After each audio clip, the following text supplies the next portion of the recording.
Hey everybody, it's the Doctor here with Typical Manga Fan, and this episode of the Typical Manga Review is going to be about Bleach, Chapter 649, The Theata Suicide, Scene 3. And we open up with Lily Barrow, the skate wannabe with the chicken pox, bleeding out of his orifices. This is such a weird way to die. I did not expect something like this to be an effect of his Bankai. It's like, what do you think of Kiroku's Bankai? And it's like, I think of chickenpox. What? Yeah. And it's like, this cannot be possible. No. And it's like, Kiroku's, I've literally gone to the deep end to drown. Letting your wings won't do you any good now. Just so we're clear, I'm in the same boat as you, so I know what you're going through. As soon as you broke that plane of that bitterly cold surface of the water, it isn't just your body, but your resolve that also begins to freeze. Simply your selflessness that caused it to freeze, though. And honestly, that's pretty disgraceful. For a man to shame on the oath he swore, and yet to never abandon him, that's a woman's compassion. That's pretty much the gist of it, isn't it? Sakura Nosuke. And that's apparently, we see images of, you don't really see the face of her, but there's basically a woman behind him embracing him from the back. Yeah, at this point, everyone will be like, yeah, that's his Bankai. Especially if you've seen the Zanpakuto Tales filler arc and the Muramasa filler arc too, because they're using the same design for his Bankai as they did in that one. So I guess I don't know if Kubo talked with him before, or I don't know if he's just like, hey, they made a good design. If it's like One Piece and Oda, he probably had a hand in the creation to begin with.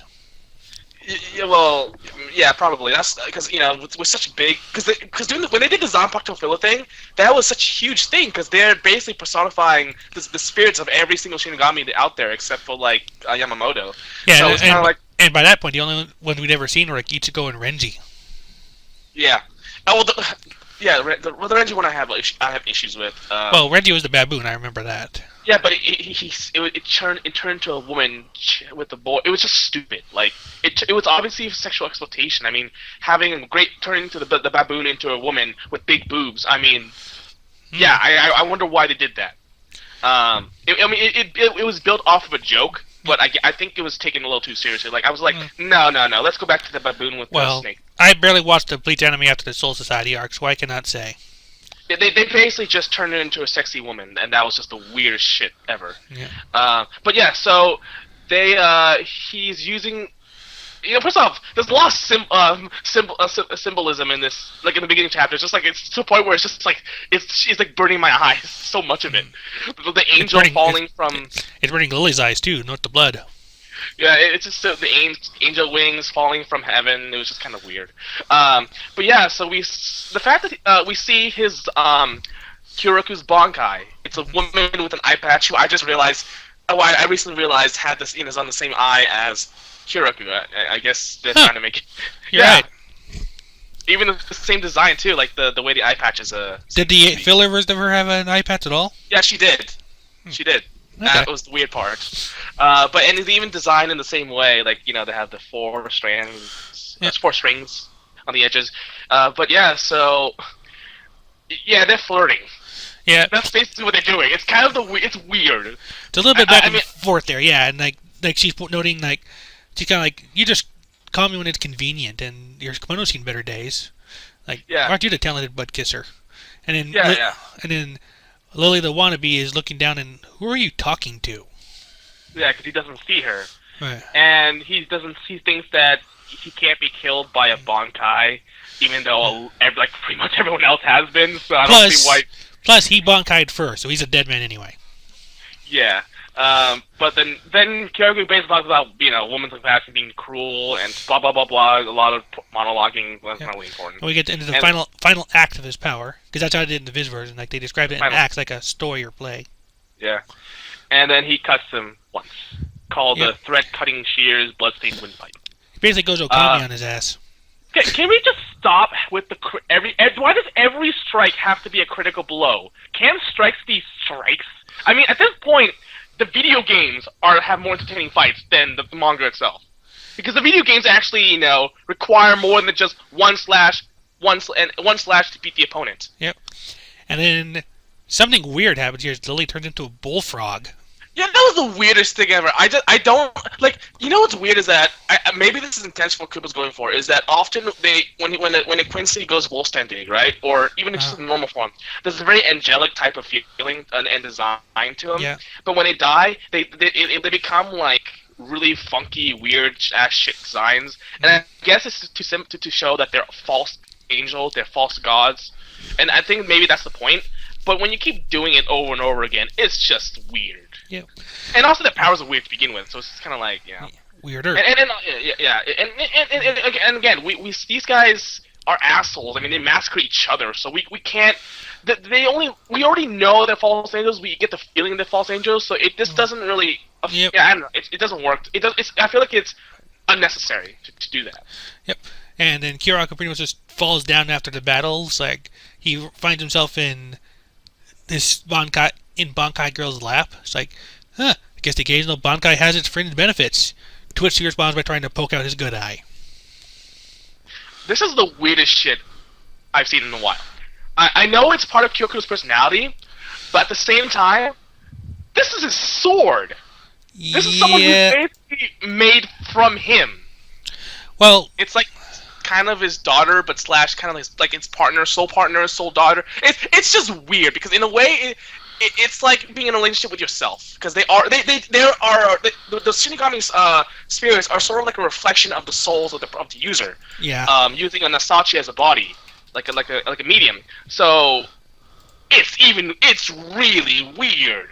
It's one of the reasons why it's very rare. Yes. Yeah. It's also one of the reasons why it's very rare to have like Shinigami spirits that have other like opposite genders or even opposite personalities because most of the Shinigami spirits have similar personalities and appearances or some type of representation to the user, but with this it's weird. It's yes. weird. I can't say that. Weird in a big way, yeah. So yeah, they're flirting a lot and she's acting very like I guess the tsundere in a way. In a way. Yeah. And even more times, like now we look the same, and they're both so strange. Like with the iPads, I guess. But either way, at least we've won. Like, oh, you're being gentle today. What's up? This is the yeah. Actually, they mention that the coat was made by someone like Kiroku's coat was made by like another woman, right? Like he describes it as another woman's kimono. Oh, he's wearing that. Who the hell is he wearing then? I don't know. Is that like his actual lover or something, or his half lover, or what? Like it's like she's jealous of it. So I don't know. Is she like an ex-girlfriend? Is that what's going on here? I don't know. But seeing as a ray of light, what's happening? I don't know. But seeing as a ray of light shoots down from the sky and pierces his chest, I think it's about to be a moot point. I think it's from below. I think. No, it's from above. No, it's from above because look who's. No, it's all from above. Well, yeah, because look at the next panel. He's looking up. Oh, yeah. Okay, I see it. So yeah, at this point, I laughed really hard. By the way. Yeah. I think I remember you tweeting that actually. It's so expected. Yeah, you were saying before that. I remember you tweeting about the fact that him getting shot made you laugh. Yeah, because it was such an expected. Like it was so Kubo of continuing a fight, of trying to surprise us. When I saw it, I was just like, dude, okay, fine. Like, at this point, it could have ended, it could have not ended. And the way, and if he wanted to extend it, that was definitely how he was going to do it. He always does surprise shots. Whoa, he was defeated. The guy becomes overconfident, starts to, like, put his defenses down, and then he gets shot in the back. That always happens, and that happens a lot of times, actually, to Kyoku. Remember when Stark just shot him in the back? Yep. Like, it always... That's how he always does it. I'm a little, like it's at a point where I find it funny because he keeps doing it, and I'm not surprised. Am I supposed to be surprised when the Quincy just comes out of nowhere? Because in the end, there was no foreshadowing. He says there was no way to defeat me, but like, dude, he's arrogant. He could always say that. They all say that. Like, there was nothing to say that this could have gone longer, and it could have ended right here, and no one would have said anything. So it was just it came out of it's like it simultaneously comes out of nowhere, but at the same time though, when it does come out, it's like you completely believe that's happening and you expect it. It's like it's expected, but at the same time not expected. It's quite amazing how Kubo did this. This is a bad thing, by the way. I don't want people to think I'm praising him. This is bad. Us praise Kubo? Yeah, well, yeah, but because it's such. It's wait. like a Yu-Gi-Oh card game. It's so much before we get started on this, I do want to point out that we didn't go into the very last page yet, Oh yeah. where Lily Barrow's like torso from the body was been severed from the torso up. It kind of reformed from a weird little nightmare face. It's like a lowly Silver's Bankai is impotent in the face of a true prophet. And now here I'm wondering that there's something wrong with the world because Kyoraku Bankai last. That's like guaranteed victory. Because like you were saying, like you're just saying, like it's trap card, trap card, trap card. But here, it could easily be another trap card, which is the second stage of a Volstead dig. Remember, he's the first elite guard who isn't like Pernita, because Pernita's weird, right? Yeah. So. Well, did anyone else have you ever seen a second stage Wolfstand dig, or did Pernita have that? Orkuro didn't mention it before he did it, so it's the same thing. True. Like they don't have to mention when they do it. They should at least make us give some type of foreshadowing. But yeah.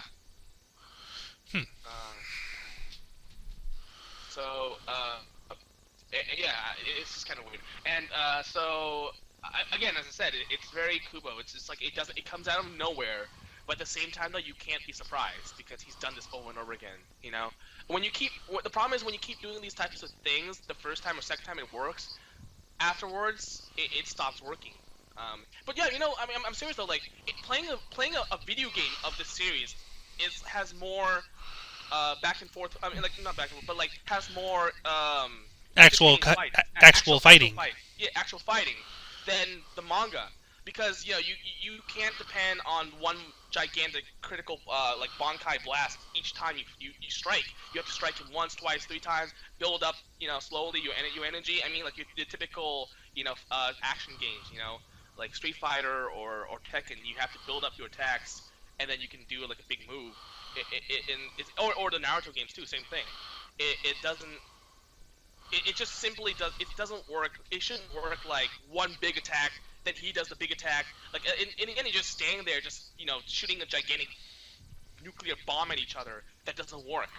It's boring after a while because like I said, each moment is so big that nothing seems small. So you can't differentiate between the really big moments when you're supposed to get excited and the small moments when you're just kind of supposed to be waiting and anticipating the big thing. So if it keeps being too big, then it just becomes normal. Yeah. That's why we don't feel any trepidation. We don't feel excitement. We just think, oh, that's just Kubo being Kubo, and that is the problem. It's just we're too used to everything at this point. He should tone down, have them strike each other a bit. I mean, and I started asking myself, when did this happen? When did Kubo? Because Kubo hasn't always done this. I mean, he's been back in. I mean, obviously everyone agrees that back in his early days, he was really good. Yeah. And I started wondering, okay, when did this start? When did this happen? When did? And actually, I realized it didn't happen as early as I thought it did. It happened probably around the Arrancar arc. Because up to... Well, for starters, it was just a big rehash. Well... my bad. It's the fake Karakurtan arc. The up to the Hueco arc, there was actually a lot of good fighting. The Grimjaw versus Ichigo was good. We had I didn't always like Kenpachi Neutra. Yeah, we had Kenpachi Neutra was really good. The Nell thing was kind of weird, but who else was there? Byakuya versus the Byakuya versus Pumpkin Man was I forgot his name. It was kind of Zomaru or something. The one Byakuya killed. Yeah. It ended weirdly, and it started off really good, but it ended really weirdly. But at the same time, though, there was no big attack. I mean, again, and I think the same thing with the fake Karakutan arc, where Hitsugaya was fighting with Haribel. They did do that somewhat, but it was still kind of back and forth. Actually, no, I take the back. The Haribel one, Hitsugaya one was kind of like that. But when the Visors came in, it was actually a little more equal. Yeah. So yeah, I mean, there were times when it was like the really bad back and forth like we have now, but there was still a lot of good fights around because the two Visors, Love and Rose versus Stark were really actually they're running around, they're striking each other, and they weren't trying to do like a Bankai attack every single time. Right. Yeah. So it started. I asked myself, it started It actually started in the Quincy arc.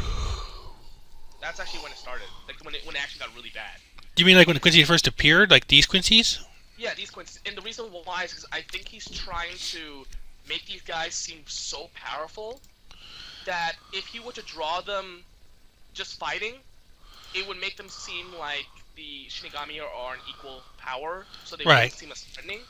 And I think that's what he's trying to go for. Like he doesn't want them to, but then the problem is what he's doing now is not. It's worse. Right, and my problem with that is also like they made a big deal about how powerful the R and Car were, like compared to the Soul Reapers, compared to Captain Level Soul Reapers as well. Now we got these guys who are apparently even bigger, and we've got it's a big old power creep thing that we always have with these kinds of series. Well, see, this is a problem I had with also like with someone in Dragon Ball Z, where because they become so powerful, in order for the audience to sort of comprehend the power, they actually make them weaker. So like Super Saiyan God can probably doesn't barely destroy a planet at this point, because it's not that it's become so powerful that you have to actually make them relatively weaker to the other characters now, simply because the audience would be like, okay, at this point they just have to move a finger and like half the galaxy explodes. Yeah. You can't have that. So they, that's what happens when you keep escalating. When you escalate too high, you end up just chopping everything down by the foundation, because you want to make sure that it doesn't break the ceiling. Because once you break the ceiling, everything falls apart. So yeah, that's my little gripe there. Yeah, I mean, this wasn't really like that impressive of a chapter, to be honest. Like just because, like I said, they just go for this usual last page twist ending that we always get, that he always tries to do for these battles, and it's like pointless too. I mean, number one, that's a decent way for the fight to end without doing anything extra. I mean, and two is like now he's just screwing up his own formula. I mean, like I said, he Bankai'd last. Come on. Well, it's not that he's. Well, it's weird. I mean, look, we all want him to change his formula. It's not that he's screwing it up. It's that he's extending it. He's delaying it, because it's going to end the. He's dragging it. Is what it is. It on. Here's the thing, though. Like, okay, if Kyoraku loses, then congratulations. You hyped a guy up for like. How many chapters been already? I have no idea. Bankai up for like 600, 500 chapters or something. Well, at the very least, the Bankai would be at least from his fight with Stark, wasn't it? No, well, I mean, yeah, but the thing is, though, you hype the character, because it was stated that him, Ukitake, and Yamamoto were one of the strongest members of the Gote 13. Right. You can tell he's explicitly held back their Bankai, because he kept talking about how powerful they were. And Yamamoto's did live up to the hype. Yeah, Yamamoto's did, but at the same time, they ultimately didn't do anything. Yeah, and Ukitake died before he could do anything with his. Yeah, well, let's wait a sec. We're probably gonna see it somehow. True. But yeah, so see, the thing is, though, the fact is, this character has been hyped for so long, and then he got even more hyped when he got the position of Captain Commander. So you're really pushing this in, and if he loses, it's just kind of like, well, then that just feels like a disappointment. But at the same time, what he's trying to do is he's trying to make sure that the elite guard doesn't get killed off that quickly, because it's only like 4 chapters, right? So he wants each elite guard to be like really long, to really emphasize that they're the elite guard. But in my opinion, length isn't what matters. It's content. So if you can manage to make the fight intense rather than just long, that's better. I mean, we don't need to have a Frieza Goku thing. That only happened once. And to be perfectly honest with you, it can't happen again. Not even in Dragon Ball. Like even Dragon Ball Z doesn't want to do the Frieza Goku thing anymore. And people make fun of it because it happened for like the first time for them. But if it was to happen over and over again, even we would get tired. Like that's why people got tired of Boo. Or one of the reasons why people got tired of Boo, because it just kept going on and on. We're just like, okay, stop it. Like, is he gonna like turn into another like form or something? Because he did transform a lot. Evil Boo, Kid Boo, in the absorption techniques, he transformed a lot, dude. He transformed like at least 6 times. Because there was the big Super Boo, there was Kid Boo, there was Evil Boo, there was Super Boo, there was Super Boo with Gotenks, there was Super Boo with Gohan. There was a lot.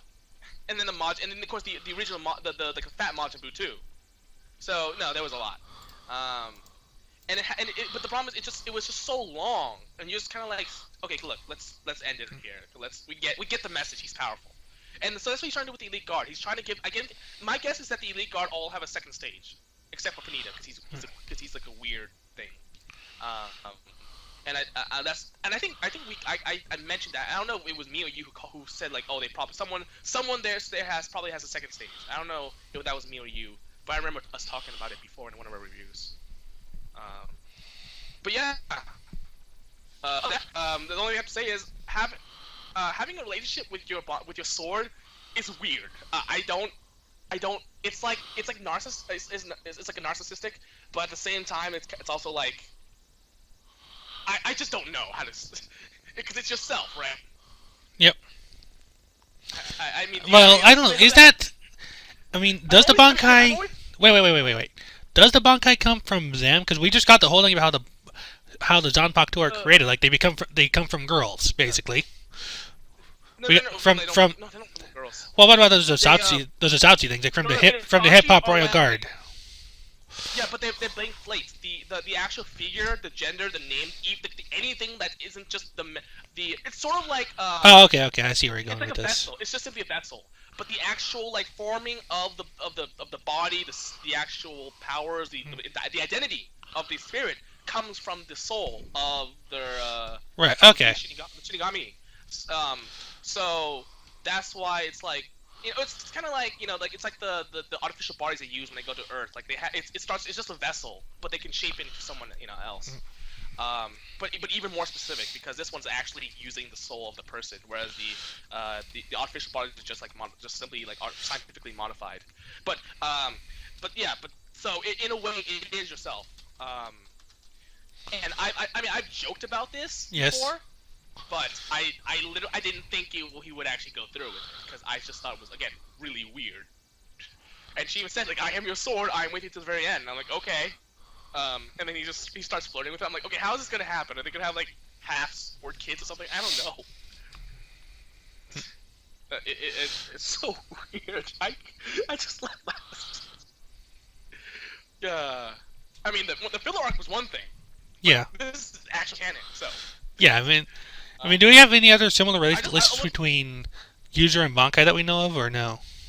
the only other one that has opposite gender is that we know of is Kisuke Urahara, and that's it. Oh yeah, because like if nothing else, like his sword's name has Hime in it for princess. Yeah, I mean it was the first one that we know that we found out was a female spirit. And he was like, it's like, and I think Kiraku was like, I don't know, we found it just now or later, but Kiraku and Urahara are the only ones that we know of. So. Yeah, and also, but I want to mention that in the Zanpakuto filler arc, there was another spirit that he had to. It was a boy. Yep. Oh, actually, no, was it a boy? Or was it a girl? I forgot. It was supposed to represent the second, because he has two swords. So You're asking the wrong. represent the second. You're asking the wrong guy. I remember, I never watched the filler. Yeah, I just wanted to figure out if that was a boy or girl. Cause one sec. Bankai. That's not Han. Well, I said Honkai, but whatever. I'll get it. 1 sec. Now I'm thinking that's like Bankai hentai or something. Honkai.